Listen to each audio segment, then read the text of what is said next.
அப்பா கிட்டயே கௌரவம் பாக்குறியா? அவ்வளவு பெரிய மனுஷி ஆயிட்டியா நீ? அவர் ஏதோ கோவத்துல 2 வார்த்தை சொல்லிட்டாரு, அதுக்காக வீட்டுக்கு வராமே இருப்பியா? அப்படி இல்லம்மா, அப்பா கூப்பிட்டு நாங்க வந்தா சரியா இருக்கும். என்ன மாயா இப்படி அடம் பிடிக்கிறா? உங்க பொண்ணு தானே பெரியம்மா, நீங்களே சமாதானப்படுத்துங்க. இவகிட்ட என்ன சமாதானம் பேச வேண்டியிருக்கு? ஏய் கதிர் எங்கடி? சரி போன் போடு.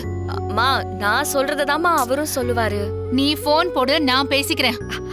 சரி சரி போன் போடு. சரி இரு.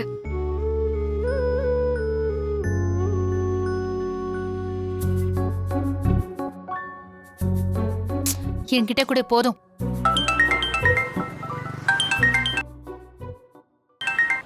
சொல்லுதானா?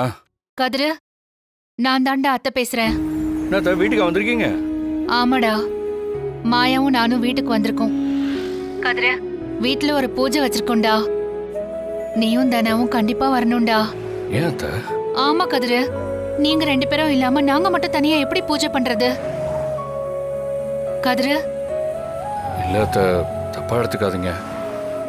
மாமா சொல்ல மீறி நாங்க வர்றது நல்லா இருக்காது. என்னவோடா, நீயும் வீட்டுல இருக்கும்போது நாங்க வந்திருக்கணும். சரி, நான் உன்கிட்ட நேர்ல பேசுறேன். இன்னைக்குதான் முத நாள் வேலைக்கு போயிருக்கியாமே. கோட்டு சூட்டெல்லாம் போட்டுக்கிட்டு சிஎம் மாதிரி போயிருக்கியாமே.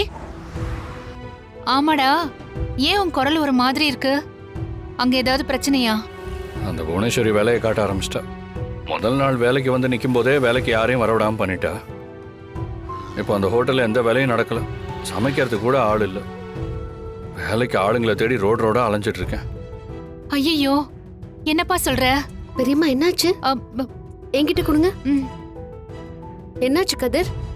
இங்கே யாருமே வேலைக்கு வர மாட்டேறாங்க மாயா. நிறைய பணம் சம்பளம் கேட்குறாங்க.